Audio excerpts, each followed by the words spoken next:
Peggy 16.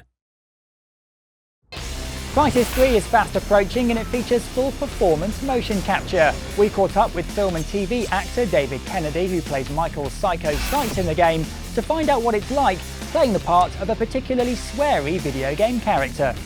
Yeah, I'll try you all on! Yeah, come on! Now, in terms of you being an actor, you've done TV, you've done voiceover, this is something completely new for you, isn't it? Yeah, I've never done motion capture before. And that's very interesting because you've got so many things to remember. It's incredibly technical and you tend to have to do scenes all in one go.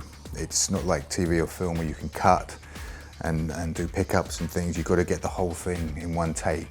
And in this game, one of the characters, Prophet, is actually the camera as well. So yeah, no, it's a lot to think about. Well, we've been here for 11 hours today and I'm absolutely shattered. In the volume where the motion capture takes place, you're acting with not much around you. Do you find that easier to act with? We've looked at storyboards and kind of photo mock-ups of what the set should be like. So you get a kind of flavour, an idea of what is around you, which is very helpful because, as you see, we're in a black box. There's nothing there. You know, you've got a scaffold pole that represents the Empire State Building or whatever. And so in some ways it's great because it isn't distracting. You're not looking at all the scenery around you, but in other ways you've got to remember where you've come from and what is there and your environment. Obviously with a lot of technology, a lot of variables, things occasionally go wrong with the tech. Do you find that frustrating as an actor? Yeah, no, I mean, you kind of accept it that it is so technical, but it is because we've got so much gear on. You've got the suits on and then you've got the helmet cameras. You got all the sound gear, you got so much gear to carry and then the guns and everything else to think about. And then you're waiting for, and then something doesn't work. So yeah, it is a bit of an annoyance. And then we've got the helmet cam and all of that gubbins as well. Does that get in the way a bit? Yeah, it's a nightmare.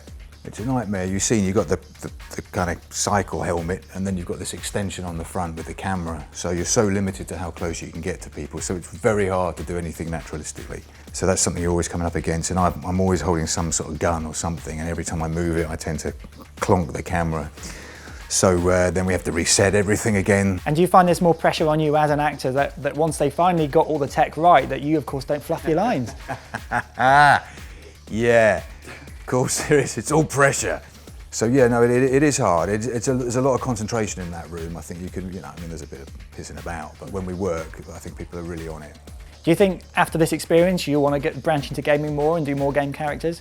Yeah, it's interesting because Stephen Bender, the director and the guy who sort of conceived the whole thing, very interesting thing because for years people have been saying that it's all going to be, CGI, and Stephen said that's just a completely wrong statement to make because it's actors now. We're raising the bar with films like Avatar, bringing actors into these games. So that is very interesting and something I'd definitely like to do more of. Yeah. Are you also going to check out the game maybe when it's come out, see what the final product looks like? So obviously you won't be covered in balls. You'll be Michael Sykes. Yeah. Well, I would expect to be sent a golden copy, a golden disc with copy, a console as well, I guess.